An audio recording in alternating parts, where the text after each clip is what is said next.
He decided to take a voicemail that I left on his phone and use it to sample on one of his songs that he produced. Whoa, that's a lot. He's your boyfriend. Ex-boyfriend for over a year. With the emphasis on ex. For over a year. But at some point you all were in a relationship. Yeah, we dated for 2 years before we decided to end things. So why did you decide to end things? Thomas is a music producer / rapper, upcoming rapper, and he spends many of his nights at the studio. In the beginning of our relationship, I was okay with things because we were just starting, but as things started getting serious, I began to become more uncomfortable and also started suspecting that he was stepping out on me. Well, stop right there. But you knew when you went into the relationship that he was a producer, an artist, and that he was spending long hours at the studio. Yes, I did know that. But once we decided to get serious in the relationship, I thought that he would take accountability and prioritize things in such a manner. So did you expect him to change his routine and not be in the studio? I mean, I'm trying to understand this. No, I didn't expect him to change his routine, but I just expected him to as well treat me as a priority, just like his music, since he decided to get into a relationship with me. Okay, so this is like dating a guy who works the midnight shift, right? And then you get in the relationship and he's at work and he's not at home. So how does that work? You want him to make his music the same level of priority. So how does he get to be in the studio to do what he needs to do and still be at home with you? Which I understood. So I tried to compromise. That's what a relationship is about. So I would ask him, can I come to the studio with you? Can I spend some nights with you? Shoot, can we make a song together? Are you an artist? Do you know music? Oh, wait. But I can sing, and so I wanted him to, maybe he can invest in me and make me an artist. But I've asked to compromise and come to the studio, hang out with him, and it was always some excuse like. But come to the studio, hang out when he's working. I'm just trying to understand. I was trying to compromise. I don't have to really be hanging out, but just being in his presence is enough for me. He was just never around. He's always busy. It's not just the studio at night, throughout the day. I don't have any time with him either. So it's like, there's no time anywhere. Was there ever a time when he had time for you? Yeah, at the beginning. At the beginning? Yeah. Then it just kind of started. And that's why I said I suspect that he was messing around on me, because it's like, it's not only the night times that you're disappearing. Oh, okay. So Thomas, what's going on? She's saying that you're not there. She never gets to spend time with you anymore, that she suspected that you were stepping out on her. What's going on? Well, Your Honor, as I explained to her before, this is my craft. This is what I do every day. She known this when we got together, as you stated. And the clients that I mess with or that I have come to the studio for my studio sessions, I have to respect their privacy as well. I don't want to have, my relationship at the studio while they're trying to record, because this is their personal time. This is their money they're paying me to record their personal tracks. So I explained that to her, and it was still insecurities that I had to deal with. It was still just a lot of different things. And then that led back to the point where one night I left the studio and I was coming home. Well, I was going to her house because we don't live together. I was going to her house. Basically, it was one night I was coming home from the studio and I went to her drive-through and I saw that it was a Camaro there. And everybody around town knows it's a Camaro in Atlanta. It's a small town. And it was her ex-boyfriend's car. So we're in a relationship and she has her ex-boyfriend's car there. So you drive by and you see the ex-boyfriend's car parked at her spot where she lives. Yeah, it was parked in her spot. Yeah, correct. And so what did you do? Did you say something to her? Did you talk to her about it? I was so hurt, Your Honor, that I drove away and I blocked her number. That's what I did. Wow. Like, I basically I drove away. I left the scene. I just said, I took a picture of the car and I sent it to her. And I was Yeah, he ended up texting me and ending things after he seen the car in the parking spot. So I tried to call him, constantly called him, begged him, pleaded my case, trying to tell him that. So tell me, what was the ex-boyfriend's car doing at your house? Yeah, I mean. Yeah. You know, there's a story to follow, and it goes, well, That's the thing, Your Honor. Like, let she me told tell you how it really was. Well, So what happened? I mean, I just had a moment of vulnerability, of weakness. Like I said, Thomas was never home. He was always spending late nights pulling all-nighters at the studio. So one night I thought that he was going to be pulling the all-nighters, so I invited my ex. It was stupid. Well, at least you're being honest Yeah, about I totally regret it and it was wrong. But again, I was just having a vulnerable moment as a human, and we didn't do anything. We just kissed. But yeah, fast forward, Thomas ended up coming home early. Joke was on me. I ended up getting caught. I appreciate you being honest. You know, because there'll be some folk who stand in my courtroom and say, I don't know, Judge, he might have been visiting a neighbor. I've heard all kinds of stories. I respect the fact that you said exactly what happened. Yeah. You were feeling lonely, vulnerable were your words, and that you made a mistake. Yeah. And you got caught. And I did. And so what happens after this? So he ended up texting me and ending things. I was really, really devastated. So I tried to call him, beg him, plead, try to explain to him, it was just stupid. It was a mistake. We didn't do anything. But like he said, he blocked me. He ended up blocking me. And I didn't hear anything from him, couldn't reconcile. And a couple weeks later, I do hair again. So I had a client come in and she was telling me that Tommy had dropped a new song. And so she said that it was getting a lot of traction and she played it for me. In this new song, he had a voicemail in the intro of a girl crying. And she asked me, was it me? And it was. Okay, so in these voicemails that you're leaving him before he blocks you, you're saying, I'm sorry, I made a mistake, I miss you, I want you back, and you're crying. Yes. And you did what with the voicemail? Okay, well, he's completely justified in leaving her. Look, saying we didn't do anything, we just kissed, that is something. And it's not more of a violation of trust if you did do something more physical than kissing. Inviting an ex over and getting physically involved with him, probably with the intention of doing that, is enough of, that violates all trust that you had in them keeping you safe and remaining faithful to you. So at that point, you have all the way crossed the line. There's not more of a line to cross, in terms of boundaries that have been violated in your heart. If he thought, this isn't working and I don't want to try and go through rebuilding trust, then I feel like he did the right thing in ending the relationship. She was clearly in the wrong, and she wasn't that dedicated to him. Here she is accusing him of getting something on the side, and she did that. I'm pretty sure he will have to pay something. I don't think it's going to be the full 15 grand, but let's see. I put it on the song, Your Honor. I put it on the song. I have the song. Come on now, what did you do? Your Honor, it was for an intro. I was hurt. I didn't have nobody to talk to, and when I have nobody to talk to, Your Honor, I dive deep into my art, and that's a form of therapy for me. And she said she wanted to be on one of my songs anyway. But come on now, Thomas. Wait a minute. Now, when she said that she wanted to be on one of your songs, good and dang on well that she did not mean that she wanted to be on a song where she is pouring her heart out to you crying. It's art, Your Honor. It's not art. That is I wanted to be on the song in the studio. She is in pain. She is begging for your forgiveness. She wants to be back with you. She is sobbing, crying, all of that.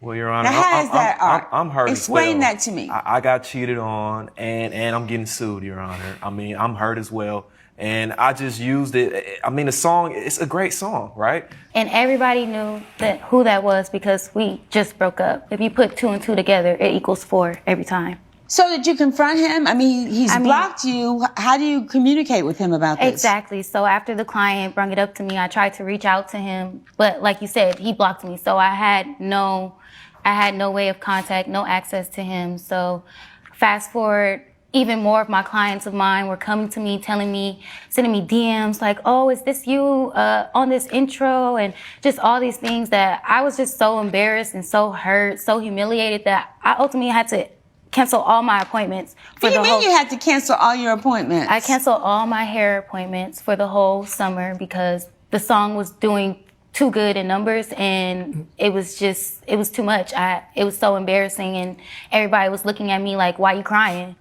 What do you mean why I'm crying? Like, and it's the song.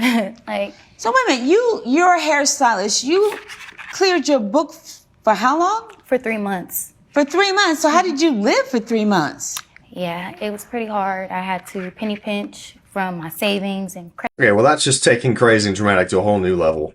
You don't cancel all of the work you have ahead of you for 3 months because there's an embarrassing song out about you. I mean, if there's any way for you to signal to everybody that it's getting to you, that's it. You have told everyone this song was too much for me.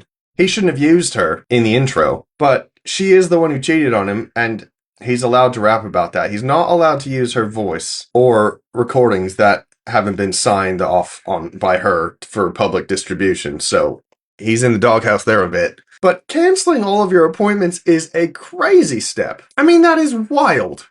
So I don't see how she thinks the result of her action was she lost a bunch of money. But she did not have to take that action, and he did not force her to take that action. So the result of that action, I don't think is his responsibility. Let's see what the judge thinks. Credit cards, and I'm a bit backed up in debt now because of that, and that's why I'm here today, because I didn't send that voicemail for him to use it in a song to mock my hurt. It was private and it was vulnerable, and I was really trying to reconcile what we once had, and because of that, I had to be out of work for 3 months and lose almost $15,000. All right, Thomas, talk to me. How do you, in any reasonable world, justify this behavior? She was the one that canceled her bookings. Nobody put a gun to her head and told her to clear her book. I mean, that's her job. That's her craft, just like I have my craft, right? So, I mean, I feel like that's on her. Even if you didn't want to be back with her, why would you take such a vulnerable piece of her message and put it out to the world? How well did the track do?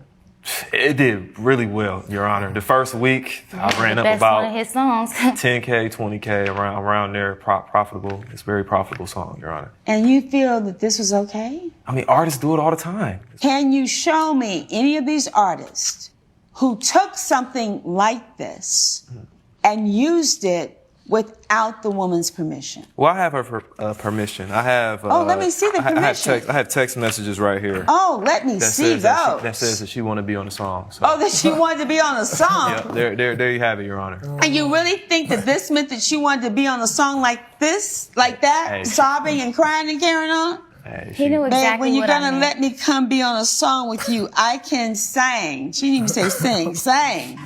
Okay, baby, I got you. I think that meant that she wanted to sing on some track that you were doing. Not have a vulnerable private voicemail on your track. How much money have you made? $50,000. $50,000? Okay. I would just like to say something, Your Honor. Please. Nobody ever knew that it was her until she told people at her salon that it was her. They were coming to me. They obviously knew it I was never me. came out of my mouth and said it was her. She was the one first. If she never said anything, nobody would even never knew it was her. Obviously, that's not true because people were literally coming up to me on their own, asking me, was that me on the song? So obviously, there was some correlation that they thought it was me. She certainly didn't mean that she wanted you to take a voicemail that she left in a vulnerable situation where she's pleading with you. She's opening her heart back to you. Now you can say, Judge, I never want to see this woman again. I never intended to see her again. I can't forgive her. I don't want to be with her. But for you to take that message and then put it on an opening of this track, and to date, before you walked in this courtroom, you already made $50,000. Now, let me say this to you.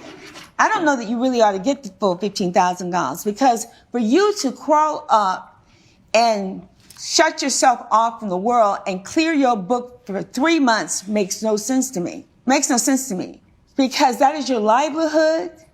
You need to have gotten into some therapy.